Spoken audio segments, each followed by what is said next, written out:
ई की power minus z e raise to the power z आई थी, और बाकी हमारी वैल्यू यहां से आई है ई की power minus two z e की power z into e raise to the power z minus one. ये आपका पीआई आया है। आपको बस इसको सिंप्लीफाई करना है, और सिंप्लीफाई कर आप इसका आंसर लिखेंगे। आंसर आ जाएगा ई की power minus two z e raise to the power z. ये आपका सी पीआई आ गया। सीएफ हम पहले ही निकाल चुके हैं, और अब हमारा जो कंप्लीट आंसर आएगा वो आंसर आ जाएगा y is equals to C F plus P I. y is equals to C F आया था हमारे पास c1 e की power z minus plus c2 e की पावर माइनस टू जेड। शायद यही हमारे रूट्स थे -1 और -2। ये हमारे पास c1 आया था, और अब हम लिखते हैं पीआई। पीआई की वैल्यू आप देख सकते हैं ये आई थी, तो ये आ जाएगा e की power minus two z e की power Z. At the last आपको फिर से रिप्लेस कर देना है। क्या रिप्लेसमेंट बताया था मैंने आपको कि जहां जहां e की पावर z है उसकी जगह पर आपको x लिखना है। तो इसका मतलब जहां पर e की पावर माइनस z है वहां पर 1/x लिखना है, और जहां पर e की पावर माइनस टू जेड है वहां पर 1/x² लिखना है।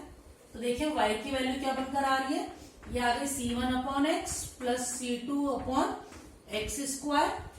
प्लस ये देखिए e की पावर z को x माना, तो ये आ रहा है e की power x/x²। This is the required answer in the terms of x। ये आपकी पहली इक्वेशन थी जिसका नाम था आयलर कॉची। अब जल्दी से लेजेंडरीज को भी देख लेते हैं बच्चों।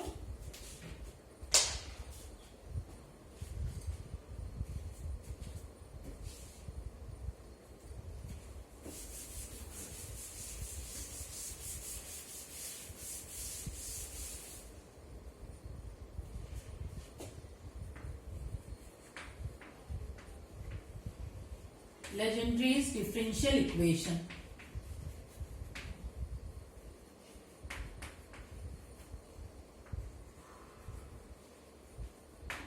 इस इक्वेशन को देखते हैं बच्चों, इसकी क्या पहचान है। इसकी पहचान ये है कि अगर आपका डेरिवेटिव डी स्क्वायर है तो इसके मल्टीप्लाई में ax plus b into square, ax plus b का स्क्वायर इस तरीके से होना चाहिए। प्लस अगर आपके पास सिर्फ d है तो यहां पर ax प्लस b की सिंगल पावर होनी चाहिए। यानी कि कहने का मतलब है जिस ऑर्डर का डेरिवेटिव है उसके कोफिशिएंट में उतना ही ax प्लस बी यानी कि सेम फैक्टर आप देख सकते हैं पूरी इक्वेशन में होना चाहिए। सपोज यहां पर क्यूब था तो ये आपका क्यूब होना चाहिए। प्लस सपोज आपके पास सिर्फ d है तो यहां पर ax प्लस बी ही होना चाहिए। ये सेम फैक्टर रिपीट करना चाहिए। अगर ऐसा होता है तो हमारी इक्वेशन कहलाती है, सपोज यहां पे कोई भी फंक्शन ऑफ x होगा, this equation is called legendaries. आप देख सकते हैं ये लेजेंडरीज है। इसमें क्या पहचान है, जिस ऑर्डर का डेरिवेटिव है उतने ही ax plus B same factor सारे के सारे कोफिशिएंट्स होने चाहिए विद द सेम पावर। अगर ऐसा है तो लेजेंडरीज है। जल्दी से इसका क्वेश्चन देखते हैं, लेजेंडरीज का क्या क्वेश्चन बनेगा।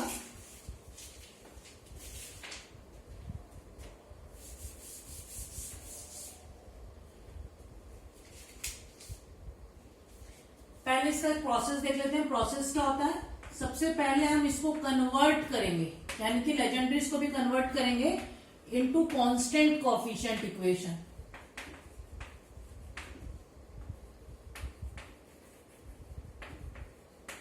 Into constant coefficient equation. पहले तो हम इसको कन्वर्ट करेंगे, कैसे करेंगे, फिर से इसमें भी रिप्लेस करेंगे।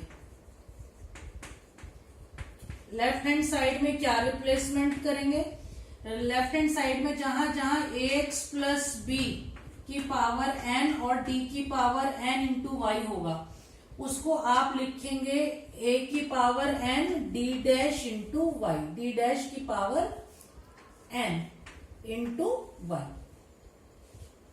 सिंपल अगर तरीके से आप समझे तो सिंपल तरीके से लिखते हैं।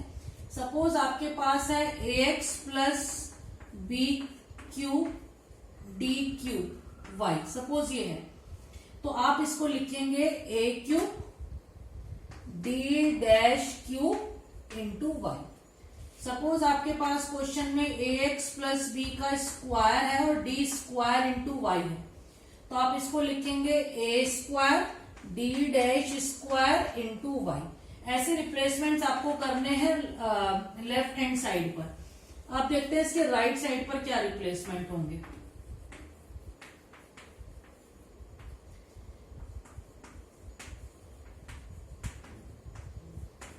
राइट हैंड साइड में आप देख सकते हैं आपके सारी इक्वेशन की राइट साइड पर ax plus b, ax plus b अगर आपको कहीं दिखाई दे रहा है तो उसको रिप्लेस करेंगे e की पावर z से। आपको इस इक्वेशन में से x भी निकालना पड़ सकता है और यहां से आपको x निकालेंगे तो आपके पास x की वैल्यू आएगी e की power z minus B upon A. आपको x भी निकालना पड़ सकता है, तो x की वैल्यू आ रही है e की power z minus B upon A. ये आपका x आ जाएगा। ये रिप्लेसमेंट आपको करना है लेफ्ट साइड में, सॉरी राइट साइड में। जैसे ही आप ये दो रिप्लेसमेंट्स करेंगे आपकी इक्वेशन बन जाएगी विद कांस्टेंट कोएफिशिएंट और आपका जो आंसर हो जाएगा वो हो जाएगा y is equals to CF plus PI। लेकिन ये किसके टर्म्स में आएगा अगेन, क्योंकि आपका क्वेश्चन डी डैश में बनेगा और आपको बहुत अच्छे से हमने बताया था कि जो डी डैश होता है डी डैश, उस डी डैश की वैल्यू होती है डी अपॉन डी जेड, यानी कि अब पूरा का पूरा जो आपका क्वेश्चन है वो जेड में बनेगा। तो इन टर्म्स ऑफ जेड में आंसर आएगा और एट लास्ट आप रिप्लेस करेंगे, क्या करेंगे, जहां जहां जेड है उसकी जगह, या आप कह लीजिए e की पावर जेड अगर आपके पास आता है तो e की पावर जेड की जगह आप रिप्लेस करेंगे ax प्लस बी। ये पूरा प्रोसेस है लेजेंड्रीज का। जल्दी से एक बार इसका क्वेश्चन देख लेते हैं बच्चों।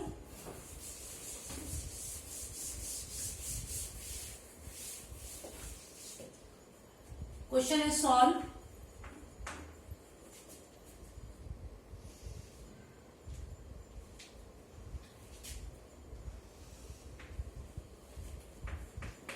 वन प्लस एक्स का whole square d2y upon dx2 plus 1 plus X dy upon dx plus y is equals to 4 cos into log 1 plus X. This is the question. आप देख सकते हैं ये जो क्वेश्चन है इसमें जिस ऑर्डर का डेरिवेटिव है उतने ही पावर का ये फैक्टर भी है और ये जो फैक्टर है 1 प्लस एक्स ये रिपीट भी हो रहा है। ये जो फैक्टर है ये आपको हमेशा डेरिवेटिव के कोफिशिएंट में ही मिलेगा। तो यहाँ पर सेकंड ऑर्डर का था तो फैक्टर की पावर भी 2 है, यहाँ पर फर्स्ट ऑर्डर का डेरिवेटिव है तो फैक्टर की पावर भी आप देख सकते हैं 1 है। तो ये आपकी पहचान है लेजेंड्रीज की। सॉल्यूशन को स्टार्ट करते हैं और जल्दी से इसको रिप्लेस करते हैं। किसमें? सबसे पहले रिप्लेस करते हैं लेफ्ट हैंड साइड में। तो लेफ्ट हैंड साइड में देखिए क्या क्या रिप्लेसमेंट मैंने आपको बताया था। ये जो 1 प्लस एक्स का होल स्क्वायर है d2y अपॉन dx2, इसमें सबसे पहले a क्या होता है? जो x का कॉफिशिएंट होता है। आप देख सकते हैं x का कॉफिशिएंट क्या है यहाँ पर 1। ये 1 हो गया x का कॉफिशिएंट, दैट इज a। तो a की वैल्यू यहाँ पर 1 है तो ये बनेगा 1 का स्क्वायर और बाकी d2y अपॉन dz2 बन जाएगा। इसी तरीके से अगर आपके पास 1 प्लस एक्स और dy अपॉन dx है तो यहां पर बनेगा 1। अब देखिए 1 है तो इसके मल्टीप्लाई से कोई फर्क नहीं पड़ रहा है। कोई और क्वेश्चन होता तो यहाँ पे 1 की जगह 2, 3, 4 कुछ भी हो सकता था। तो इस पर्टिकुलर क्वेश्चन में आप देख सकते हैं a की वैल्यू 1 है। तो आप देख सकते हैं आपका जो डेरिवेटिव है वो z में कन्वर्ट हो गया। अगर आप इसको ऐसे लिख के दिखाना चाहें तो ये d dash square into y बन गया है और ये d डैश इंटू वाई बन गया है।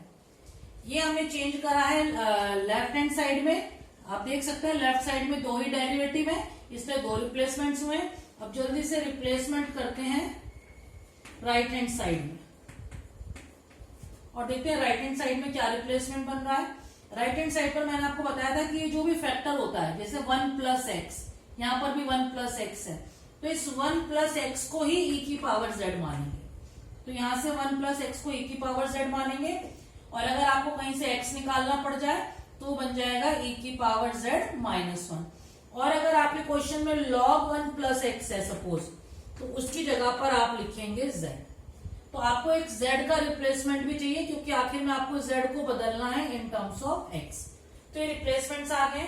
इन रिप्लेसमेंट्स को हम अपने क्वेश्चन में रखते हैं और देखते हैं हमारा क्वेश्चन क्या बनेगा। तो ये हमारी इक्वेशन थी। इस इक्वेशन को हम एक काम करते हैं, एक नंबरिंग कर देते हैं इक्वेशन नंबर 1। तो फ्रॉम इक्वेशन नंबर 1 क्या बनकर आ रही है इक्वेशन। सबसे पहले तो जो हमारा डेरिवेटिव बना है वो बना है D dash square into y. उसके बाद बना plus D dash into y. ये डी डैश स्क्वायर ये बन गया D dash into y plus y is equals to 4 cos, ये देखिए log 1 plus x, log 1 x plus को हमने क्या माना है z, तो ये बन गया 4 cos z।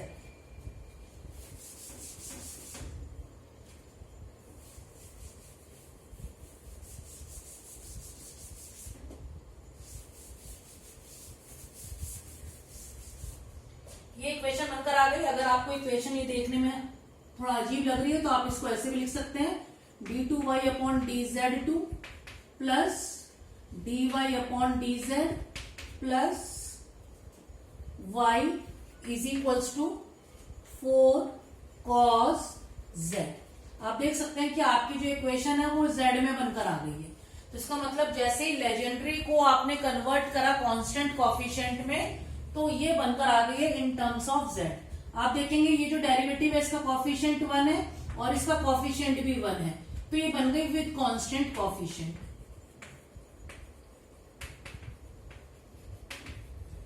और जैसे ही विद कांस्टेंट कोफिशिएंट बन गई, विद कांस्टेंट कोफिशिएंट इक्वेशन, इसका आंसर हो जाएगा y is equals to C F plus P I. लेकिन ध्यान देना है जो आंसर आएगा वो फिलहाल इन टर्म्स ऑफ z आएगा।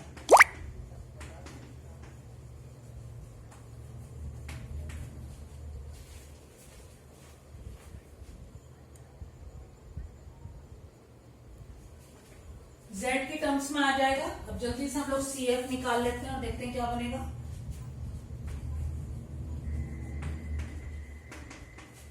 जब आप बच्चों सी एफ निकालेंगे तो इसके जो रूट्स निकल कर आएंगे इस इक्वेशन के, देखिए क्या बनेंगे, M square plus M plus 1 is equals to 0।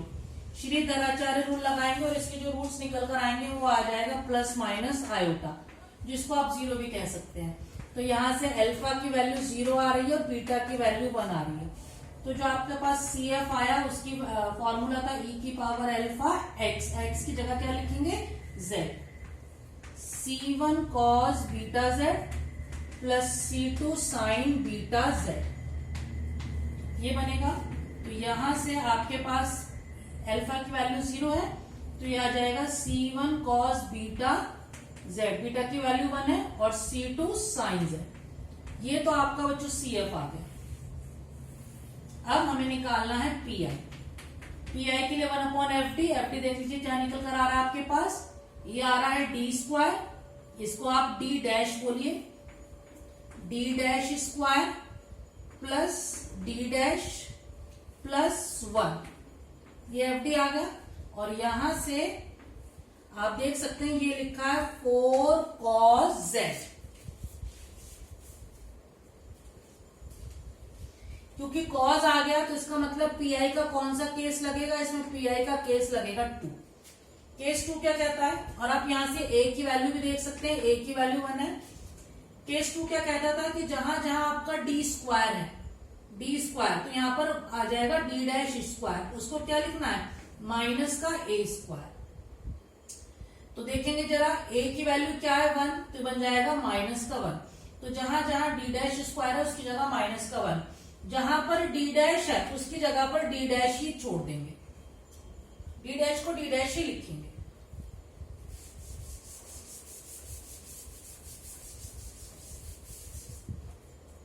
चलिए तो PI देखते हैं क्या आएगा। डी डैश स्क्वायर की जगह -1 प्लस 1 कैंसिल हो जाएगा और ये बचेगा सिर्फ डी डैश, और यहां से आ रहा है 4 cos z। डी डैश का मतलब है integration with respect to z, और ये वैल्यू आ जाएगी साइन z। ये आपका पी आई आ गया।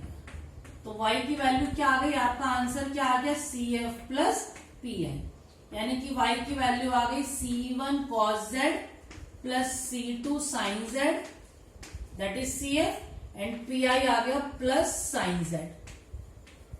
और ये पूरा का पूरा आंसर आप देख सकते हैं z में आ गया, लेकिन आपका जो क्वेश्चन था वो इन टर्म्स ऑफ x था, वो लेजेंडरीज थी, उसको हमने कन्वर्ट करा था कांस्टेंट कोएफिशिएंट में। तो अब सबसे लास्ट में हमें z को भी रिप्लेस करना है। तो रिकॉल करिए कि हमने रिप्लेसमेंट क्या लिया था। हमने जो रिप्लेसमेंट लिया था बच्चों, वो 1 प्लस एक्स को e की पावर z माना था, या कहिए कि log 1 प्लस एक्स को हमने z माना था। तो इसका मतलब अब इसका रिवर्स कर देंगे, जहां जहां z है उसकी जगह log 1 प्लस एक्स। तो हमें इसको ऐसे लिखना चाहिए,